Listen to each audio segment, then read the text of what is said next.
aquí como podemos ver tenemos una fuente de corriente alterna, la cual va a ser nuestra fuente de alimentación. Con esta fuente nosotros alimentamos el MPL. ¿Qué es el MPL? Es como un dispositivo que nos ayuda a medir las variables.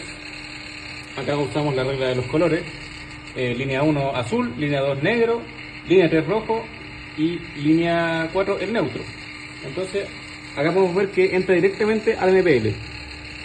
Del MPL vamos con los cables de los mismos colores hacia un motor trifásico, el cual tenemos conectado en delta.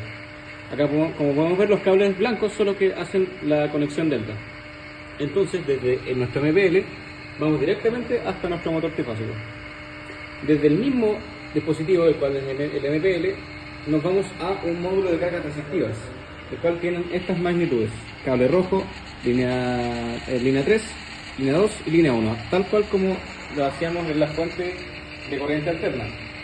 Con estos cables amarillos lo que hacemos es una conexión estrella para que se conecten las salidas, y desde cualquiera de los tres módulos de resistencia nos vamos con el mismo cable amarillo hasta el neutro NPL. Entonces más o menos en eso consistiría nuestro circuito.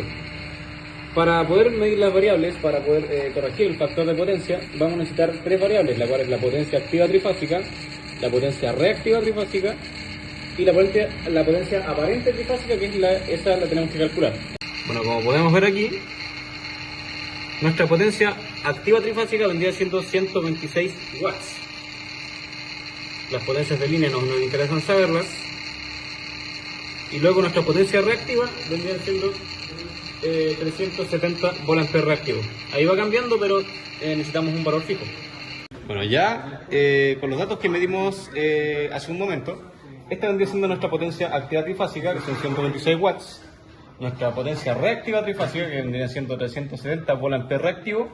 Y la aparente trifásica es la que tenemos que calcular. Entonces, para poder calcular la potencia aparente trifásica, pasamos desde un modo polar, la potencia activa trifásica, que son 126 watts, y la potencia reactiva trifásica, que vendría siendo 370 VA reactivo. Al realizar esta operación en la calculadora nos da un total de 390.86 VA con un ángulo de 71.19, el cual tenemos acá. Entonces ya con este dato podemos saber cuál es nuestro factor de potencia actual.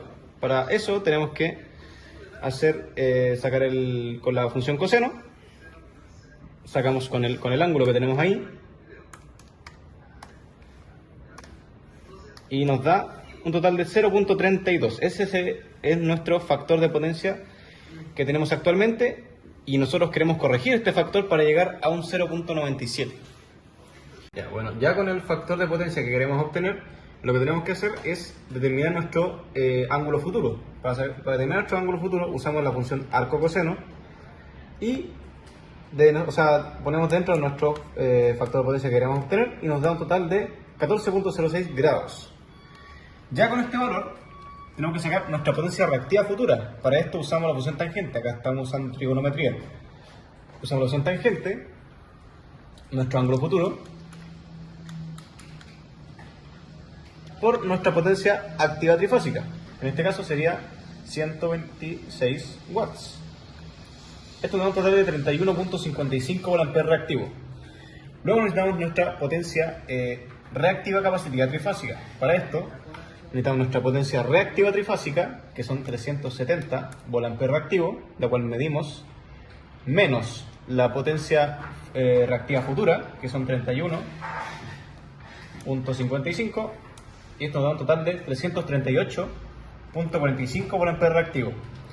Ya con este valor necesitamos nuestra potencia reactiva capacitiva monofásica. Entonces este valor lo que tenemos que hacer es dividirlo en 3, tal cual como está representado aquí en la pizarra. Entonces sería así, y nos da un total de 112.81 VA reactivo.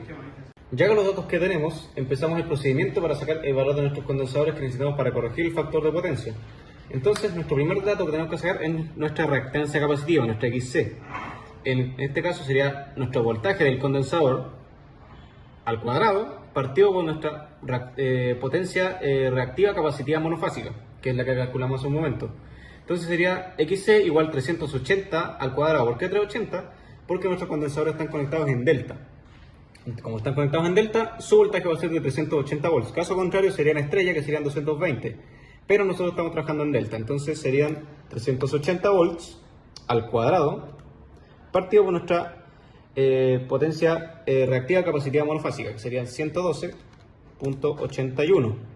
¿Correcto? Esto nos da un total de 1280, pero es un valor muy grande, entonces usamos la función ENG para pasarlo a modo de ingeniería y nos da un total de 1.28 kilo ohms.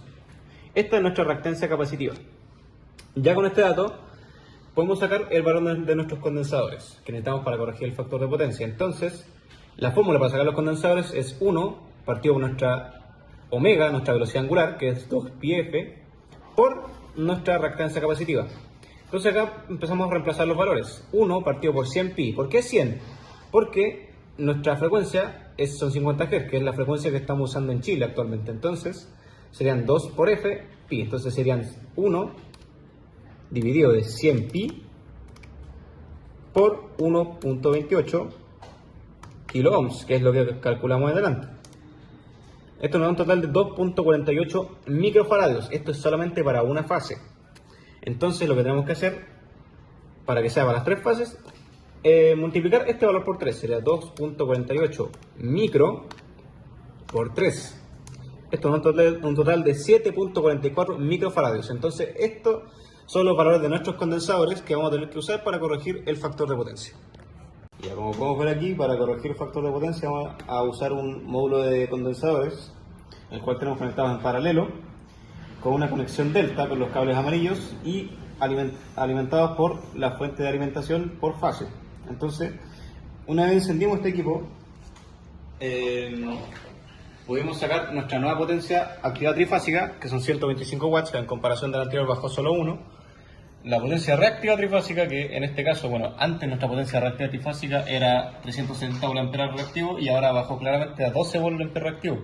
Entonces le hicimos la transformación nuevamente de rectangular a polar, el cual nos dio una potencia aparente de 125.57 VA con un ángulo de 5.48. Entonces, sacando el coseno de este ángulo, nos da un factor de potencia de 0.99.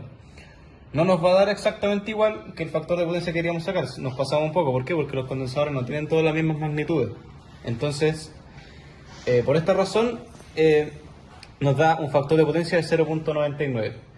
Pero este es más o menos el procedimiento tanto en cálculo como físico para poder corregir el factor de potencia.